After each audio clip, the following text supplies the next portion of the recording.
Three, two, one, and we're live. What's up, everybody? It's Chris and Chris. That's what I'm going to name the show, Chris and Chris. Uh, my name is Chris Melendez, and I'm part of the Chris Melendez and Alicia Stern team here. And I'm a New York State licensed realtor with North Shore Properties Realty, and we are also the Heroes Agents. Alongside of me, I have a fellow retired firefighter, Chris DeCanchuk. Chris, Hey introduce guys, how you yourself. doing? Hey guys, I'm Introduce Chris yourself. DeCanchuk, Keller Williams Realty and Team CJD Homes, and I'm just happy to be here. Awesome, awesome. So, um, I know a lot of our friends are probably watching this right now and are saying, "Look at these two knuckleheads. What are they up to now? These guys. They're always up to something. These guys, right?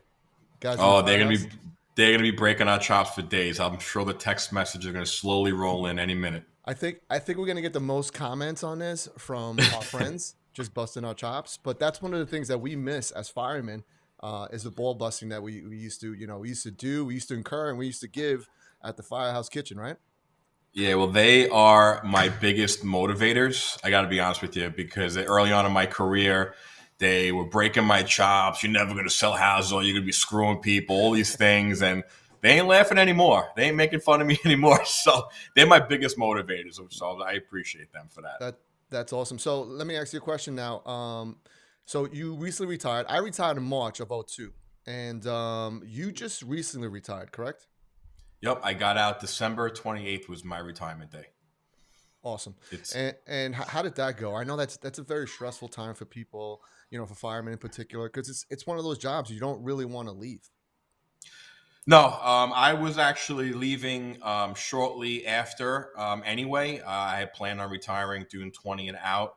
So my retirement day was supposed to be January 15th.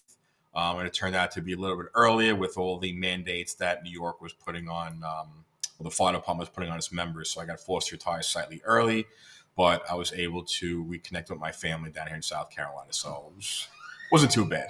Yeah, so let's talk about that. I mean, a lot of people, you were on my radio show.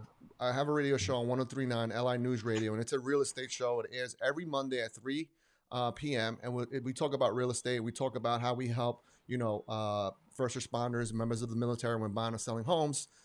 So you were on my show recently, and we spoke about, the mandate situation. And a lot of people don't realize a lot of us are not anti-vaxxers. We are just anti-mandate. And a lot of great uh, a lot of great experience was they were forced to retire, correct? Yes, we had a lot of members just get out and retire. They cut their job time short, but you know what? It is what it is. I mean, I think a lot of the members ended up getting the vaccine. So you probably had maybe about, I'd say about 300 to 500 members retire early. Wow, what a shame! What a shame! And I know a bunch of them too. I know a couple of bosses that were forced to retire, and they didn't want to go. They didn't want to go. They But did lose a lot of experience, they absolutely. they did lose a lot of experience. So let's talk about why we're here. So as you all know, I am the Heroes Agents, and what I do is I help a lot of first responders, members of the military, when buying and selling a home, and we give money back to them at closing. And so, knowing that the Kanchuk was going down south, I wanted to team up with him. So the Kanchuk and I, we work for different real estate companies. He works for Keller Williams, and I work for North Shore Properties Realty. But we wanted to do something for our first responders that were looking to go, in particular for those that are retiring, that were looking to go to a more pension friendly or a place where the cost of living was a lot lower. So that's why I wanted to team up with the Kanchuk, and that's how we came up with the Hero Reload. Okay, so let's discuss that. Why do we come up with this program to begin with, Chris? So I've been looking into the relocation aspect of real estate for a while now, actually. And it was funny when you called me, reached out to me. I was just like, wow, two It's meant to people, be. two retired firemen doing the same thing, having the same mindset, and it just kind of clicked. And I kind of saw the mass exodus of New York for quite some time now, and I've been gearing a lot of my marketing for their relocation and just trying to help folks go through the process because it is a stressful process. You pick up your family and you're moving to a strange state. You don't may not know anybody there. You don't have family there, so it's kind of important to have know somebody that actually has been through the process so they can kind of guide you in the right direction. Yeah, and you've been through that process, and I remember you telling me how stressful that was, because you had to come back and forth. You built a new construction, correct? You had a brand new home built for you down there. Yep. I built a new construction. I moved my family in June of 21, and I was able to reconnect with them right before Thanksgiving. I came home, so it was about 6 months worth of traveling back and forth till I retired. But something that we kind of knew we had to do up front. It was a decision that we made. There is no right or wrong way of doing it. Everyone's situation is completely different. I'm actually relocating my cousin right now to Somerville, and they're very stressed out, even with the move. I mean, just something simple as moving your home and packing it up into that pod or that moving van. It can be stressful. Yeah, even if you're moving within the same zip code, it could be stressful. Yeah, absolutely. If you're selling in New York and you're selling to move up or move down, it can be a very stressful situation. And in fact, we went over like the 12 times that you can fall out of contract. There's a lot of moving parts to this, and then now you add the fact that you're moving to a different state. Hmm. It's even that much more stressful. Yeah, and people don't really recognize the cost of just moving out of state because it could be pretty costly, and you have to be prepared for that. You have to have money set aside just for the move itself. Right. I tell people you want to kind of sock away at least 8 grand for the move. Right. It's not a little amount of money. It's a big chunk of change. So you Yeah. got to anticipate that. You got to think ahead. So let's get into why you moved to the area that you moved in. Let everybody know where you moved to and why you moved there.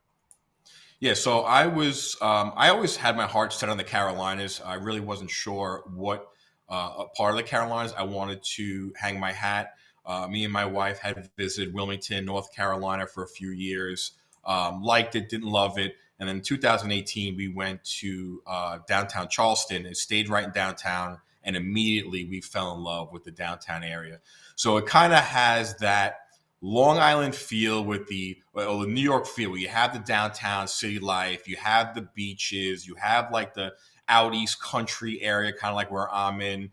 And the beauty part about this area is everything is new, everything is fresh, all the commerce is new, homes are new, schools are new, a lot of new faces from all over the country moving in. So when you do move, I moved to a new development, and everyone's coming in or all have the same mentality, and you have friends right away. My kids have friends right away, and for me, it was a very pleasant experience. I really didn't have any issues with the builder. I know some people have, and I try to put things in perspective for them. But I was blessed with the move. I really couldn't complain about how everything worked out. Awesome. And let's talk about that process, and the process of you going, through a builder to build your home. Because there's two ways you can purchase a home. You can purchase, a resale, which is typically what? Well, resales in South Carolina, I mean, we have in the tri-state area, we have about 1,100 available homes, which is, I mean, super, super low. We're used to like a $5,000, $6,000 inventory. So when you're talking about only 1,100 available homes, that could be pretty stressful. And you have an average days in the market in the peak season of 3 days. So if you're not there looking to buy, it's gone. And With a just new construction, yeah, Yeah, just so you know, the resales are homes that are already built. They're not new. They're, correct. they're, they're not new constructions, correct? Yeah, Okay. yeah, and part of the inventory does not include all these new construction homes. I mean, you have massive developments being built right now, and they usually list one home with all the models. So you have one available home, but you have 100 available lots that you can purchase, or a new construction home that you Correct. could purchase. So it doesn't include that. So a lot of the numbers can be a little skewed a little bit with the new construction not being listed on MLS. But and listen, I've been in construction my whole life, and I know construction in and out. And when I had built with a mass builder, I had Lennar build my home, and I kind of knew that it wasn't a custom home builder. I wasn't spending millions of dollars building a custom built home the way I wanted it. It was a mass produced builder. My hands were going to be tied with a lot of things, but I didn't want to do construction anymore. So I wanted just a new home to move into, not have to worry about anything for at least 10 years, and I could do things, little things as I go. Like right now, I'm doing all my closets over, because they give you just the basic wire shelving on top. So I Right. want a Right. nice closet organized, things like that. I was able to do. So yeah. Yeah. And as we go on with these programs, we're looking to air one of these every single week. And as we go along, we're going to give you more information, more detail into what to expect when you are planning to relocate. We are also building a network of first responders that are now retired or not retired, but that are also realtors in other states, other pension friendly states. Other states where the cost of living is a lot lower. So we're connecting with realtors in Florida, realtors in Tennessee, realtors in Pennsylvania. So just you have a nice little, group of states that you can start looking into if you are looking to retire, are a first responder, are a member of the military, and you're looking to relocate. We are here to help you out. Again, we're here to connect you with the proper channels. When, as we mentioned, it's very stressful when you do it, when you're looking to relocate. So we're here to kind of like walk you through the whole process and kind of make you the most informed home buyer on the market. So that's our goal here. Our goal is to give you that vital information that you're going to need. Because again, you're moving to a different state. You don't know, like Chris just said, he's a stat rat like myself, right, Chris? Yeah, We I look at try. I yeah, try. I think you're a little better at it than I am, but I try. I try to keep up with you. yeah. So we're big stat rats. So we like to know where the market's moving, and you can only know that by looking at the stats and looking at the trends. So that's what we're here to do. We're here to help you. So we look forward to this. This is our first show, Chris. Right? This is our Yep, first yep. show, It's awesome. and it was fun. I don't. I like to keep it short and sweet because again, we live in a world of eight. Everybody has short attention span. So we just want to let you know on the next show, we're really going to take a deep dive into South Carolina and some of the markets over there and the differences between different builders and what to expect when you're building and how different the transaction process is in South Carolina as opposed to New York. So, Chris, thank you for being on the show, brother. We'll see you next week. You got it, Chris. Talk to you later. Thanks.